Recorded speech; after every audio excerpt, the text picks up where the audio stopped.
इस कहानी की शुरुआत में हमें बताया जाता है कि दुनिया में पहले सिर्फ अंधेरा ही अंधेरा था और उस अंधेरेपन से एक डीमन जाल पैदा हुआ जो इंसानों पर अत्याचार करने लगा। लेकिन उसी छाया में से योद्धाओं के योद्धा क्रॉन भी पैदा हुआ जो इंसानों को जाल के अत्याचार से आजाद कराया। साथ ही डीमन जाल को मौत के घाट भी उतार दिया। लेकिन क्रॉन को इसकी भारी कीमत चुकानी पड़ी क्योंकि जाल से लड़ाई करने के दौरान वो काफी घायल हो गया, जिससे 7 दिन और 7 रात तक उसका खून बहता रहा और फिर अंत में उसकी मौत हो गई। क्रॉन के ब्लड को 100 योद्धाओं ने पी लिया, जिससे वो काफी पावरफुल बन गए। लेकिन रोनल नाम के एक योद्धा को सिर्फ एक बूंद ही खून मिल पाया, जिसकी वजह से वो ज्यादा ताकतवर नहीं बन पाया और क्रॉन के ब्लड को पीकर बने योद्धा बारबेरियन कहलाए। इसके बाद हम कई सालों के बाद बारबेरियन को देखते हैं जो मेटालिलियन राज के एक छोटे से कबीले में रहते थे और उन्हें आज तक कोई भी हरा नहीं पाया था। इसीलिए उनका कबीला राज्य का सबसे ताकतवर और पावरफुल कबीले में से था। उन बारबेरियन को एक्सरसाइज करना और शराब पीना काफी पसंद होता है, लेकिन वही रोनल को ये सब बिल्कुल भी पसंद नहीं थी। बचपन में ही उसके मॉम और डैड मारे गए थे, इसीलिए उसकी परवरिश उसके अंकल गुंडूर करते थे। उसके अंकल उसे हमेशा बारबेरियन के जैसा बहादुर बनने की बात करते थे ताकि वो भी एक महान योद्धा बन सके।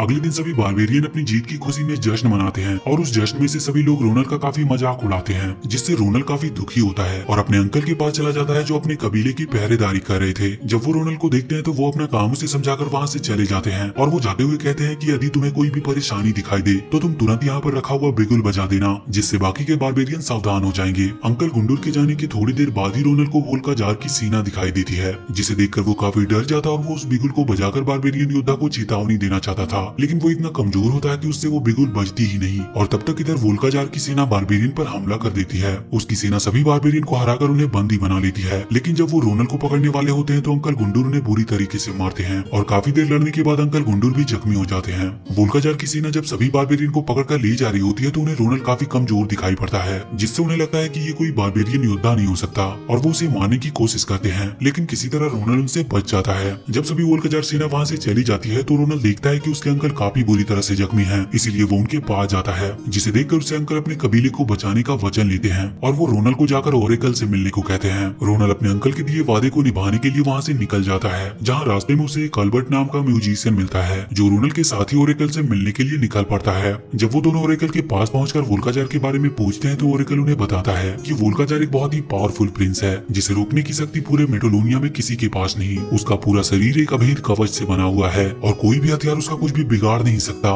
उसको मारने के लिए सिर्फ एक हथियार की जरूरत है और वो है क्रॉन की तलवार। रोनल उसकी बात सुनकर उसे मजाक में लेता है, लेकिन जब वो ओरेकल का एंग्री चेहरा देखता है तो वो समझ जाता है कि ओरेकल मजाक नहीं कर रहा। इधर वोल्का जार की सेना बारबेरियन को पकड़कर वोल्का जार के महल में ले आती है, लेकिन जैसे ही वोल्का जार का मैजिशियन बारबेरियन के खून से मैजिकल सीरम बनाने की कोशिश करता है तो उसे पता चलता है कि इसमें से एक बारबेरियन गायब है। ये बात सुनकर वोल्का जार काफी गुस्सा होता है और वो अपनी सेना को तुरंत उसे पकड़कर लाने का आदेश देता है। इधर रोनल जब अल्बर्ट के साथ रास्ते में होता है तो उसे बहुत सारे सैनिकों की लाश दिखाई देती है, जिसे देखकर वो दोनों काफी डर जाते हैं। तभी पीछे से एक जिंड्रा नाम की लड़की उन पर हमला कर देती है, पर काफी समझाने के बाद वो उन्हें छोड़ देती है। लेकिन जब उसे पता चलता है कि रोनल बारबेरियन की तलाश में जा रहा है तो जिंड्रा भी उसके साथ हो लेती है, क्योंकि जिंड्रा चाहती थी कि कोई बारबेरियन उसे हराकर उसे अपने साथ ही बना ले। इसके बाद वो तीनों आगे की ओर बढ़ते हैं। रास्ते में वो तीनों एक बार में जाते हैं जहाँ रोनल को एक एल्रिक नाम का व्यक्ति मिलता है जो उन्हें वहाँ से आगे की ओर ले जाने वाला था। जिसके बाद रोनल सभी को लेकर वहाँ से जाने लगता है। तभी वो एक आदमी से टकरा जाता है, जिसकी वजह से वो आदमी रोनल को मारने लगता है। वो दोनों आपस में लड़ी रहे होते हैं कि तभी वहाँ पर वोल्का जार की सेना रोनल को पकड़ने के लिए आ जाती है और उनका एक सोल्जर रोनल को पकड़ लेता है। ये देखकर जिंड्रा उस सोल्जर की गर्दन अपनी तलवार से उड़ा देती है और उन सोल्जर से फाइट करके रोनल को बचा लेती है। रोनल जब वहाँ से बचकर भाग जाता है तो एक सोल्जर वोल्का जार से कांटेक्ट करके उसे सारी बात बताता है कि एक लड़की रोनल को बचाकर वहाँ से ले गई। वोल्का जार ये बात सुनकर काफी गुस्सा होता है और अपने सोल्जर से रोनल के साथ उस लड़की को भी पकड़कर लाने का आदेश देता है। इधर रोनल अपने बाकी के तीनों साथियों को लेकर आगे की ओर बढ़ रहा था। तभी रास्ते में उन्हें एक लिजार्ड के जरिए एल्फ किंगडम के बारे में पता चलती है, जिसके बाद वो लोग वहाँ जाने का डिसाइड करते हैं।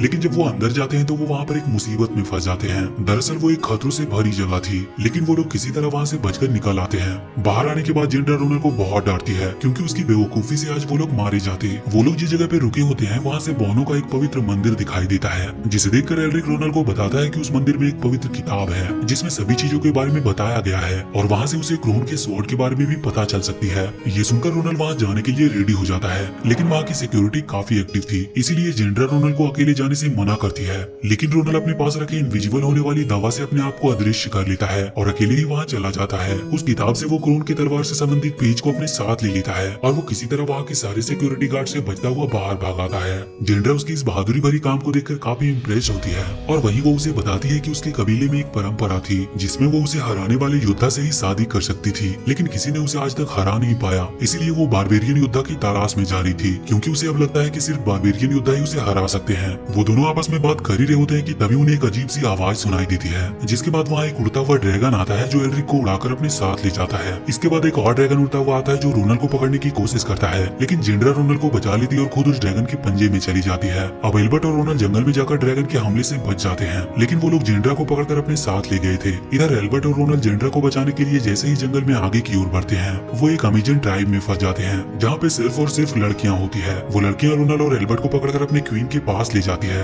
अमेजन की क्वीन को जब ये पता चलता है कि वो दोनों मिल गई तो वो काफी खुश होती है और वो रोनल को अपने कमरे में ले जाने का आदेश देती है। इधर वोल्काजार की सेना जिंड्रा को लेकर वोल्काजार के पास पहुंच जाती है। जिंड्रा उसे देखकर काफी गुस्सा होती है और उससे लड़ने के लिए उसे ललकारती है, लेकिन काफी कोशिशों के बाद भी जिंड्रा वोल्काजार को हरा नहीं पाती और वो अपने कबीले की परंपरा के मुताबिक जिंड्रा वोल्काजार की गुलाम हो जाती है और वोल्काजार उसे जो भी हुक्म देता है अब उसे मानना पड़ेगा। इधर अमेजन की क्वीन और बाकी लड़कियां एल्बर्ट और रोनल के साथ खूब मस्ती करती है। ये देखकर वो दोनों वहाँ से भागने का प्लान बनाते हैं और दोनों बारी बारी से वहाँ से भाग जाते हैं। इधर एल्बर्ट को भागते हुए रास्ते में एल्ड्रिक मिल जाता है। वहाँ से भागने के बाद रोनल क्रोन के स्वॉर्ड की तलाश में निकलता है और काफी ढूंढने के बाद आखिरकार उसे रोनल का वो स्वॉर्ड मिल जाता है। वो जैसे ही उसे लेकर वहाँ से जाने लगता है, वहाँ पर जिंड्रा आ जाती है, जिसे देखकर रोनल काफी खुश होता है। लेकिन जब उसे पता चलता है कि जिंड्रा वोल्काजार की गुलाम बन चुकी है तो वो काफी दुखी होता है और वहीं जिंड्रा क्रोन की तलवार को लेकर वोल्काजार को दे देती है, जिसके बाद वो लोग रोनल को पकड़कर वोल्काजार के महल में ले आते हैं। जिंड्रा इस बात से काफी दुखी होती है क्योंकि वो रोनल की मदद करने की बजाय उसकी जान खतरे में डाल रही थी। वहीं अब जब सभी बारबेरियन मिल जाते हैं तो वोल्काजार का वो मैजिशियन सभी की बॉडी से ब्लड को निकालकर जादुई सीरम बनाना स्टार्ट कर देता है। इधर एल्बर्ट और एल्ड्रिक चुपके से वोल्काजार के 2 सोल्जर को मारकर उनका ड्रेस पहन लेते हैं और वो वोल्काजार की सेना में शामिल हो गए थे। जब सभी सोल्जर बारबेरियन को अपने साथ ले जा रहे होते हैं तो एल्बर्ट रोनल से क्रोन के स्वॉर्ड के बारे में पूछता है, तो रोनल एल्बर्ट को सारी बातें बताता है। इसके बाद सभी सोल्जर सभी बारबेरियन की बलि चढ़ाने के लिए एक चोटी पर ले जाते हैं,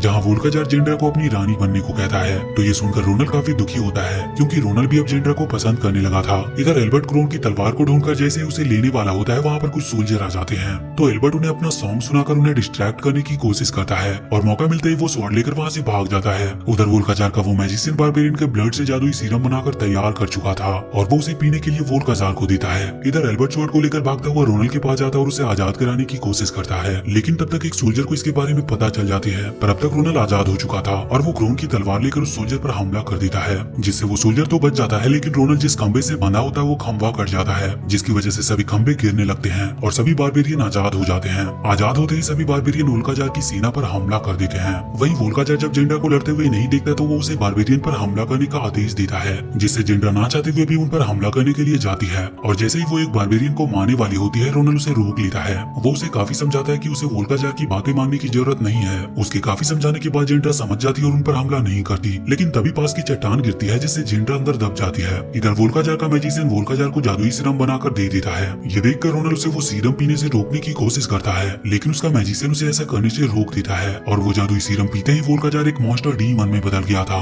जो काफी पावरफुल और काफी स्ट्रांग था। इसी दौरान एल्बर्ट की नजर वोल्काजार के माथे पर जाती है, जहाँ से वोल्काजार को मारा जा सकता था। ये देखकर वो तुरंत रोनल को इसके बारे में बताता है। रोनल उसकी बात सुनते ही अपने आसपास की चीजों को देखने लगता है, जिसके बाद उसे एक आइडिया आता है और वो एक ड्रैगन को लेकर हवा में उड़ते हुए वोल्काजार के फोरहेड पर जाने की कोशिश करता है। लेकिन जब वोल्काजार का मैजिशियन उसे वहां जाने से रोकने लगता है तो एल्बर्ट पीछे से जाकर उस मैजिशियन को मार गिराता है, जिसके बाद रोनल वोल्काजार के फोरहेड पर लैंड कर जाता है। लेकिन उसी दौरान उसका तलवार उसके हाथों से छूटकर नीचे गिर जाती है और उस गिरते हुए तलवार को आकर जिंड्रा पकड़ती है। ये देखकर वोल्काजार रोनल को अपने हाथों में पकड़कर जिंड्रा को उसे मारने का आदेश देता है, लेकिन जिंड्रा उसकी बात ना मानकर उसे ही उस तलवार से घायल कर देती है। इस बात से वोल्काजार काफी गुस्सा होता है और वो जिंड्रा को अपने हाथों में पकड़कर ऊपर उठा लेता है। इस बात का मौका पाकर रोनल भी उसके ऊपर चढ़ जाता है। रोनल की बहादुरी को देखकर सभी बारबेरियन में भी हिम्मत आ जाती है और वो वोल्काजार पर हमला करने लगते हैं। और वही मौका पाकर रोनल क्रोन की तलवार लेकर वोल्काजार के फोरहेड पर चढ़ गया था और वो पूरी ताकत से क्रोन की तलवार को उसके माथे में पूरा घुसा देता है, जिससे वोल्काजार मारा जाता है। लेकिन इसमें रोनल भी बहुत बुरी तरह से घायल हो गया था और सभी को लगता है कि अब वो मारा गया। लेकिन जिंड्रा के हार्ट पंप करने की वजह से रोनल एक बार फिर से जिंदा हो जाता है। उसे जिंदा देखकर जिंड्रा काफी खुश होती है और इस प्रकार रोनल ने अपनी हिम्मत और बहादुरी से न केवल बारबेरियन को बल्कि सभी मानव जाति को वोल्काजार से बचा लिया। इसके बाद सभी बारबेरियन अपनी जीत का जश्न मनाते हैं और इसी के साथ ये मूवी यहीं पर खत्म होती है। तो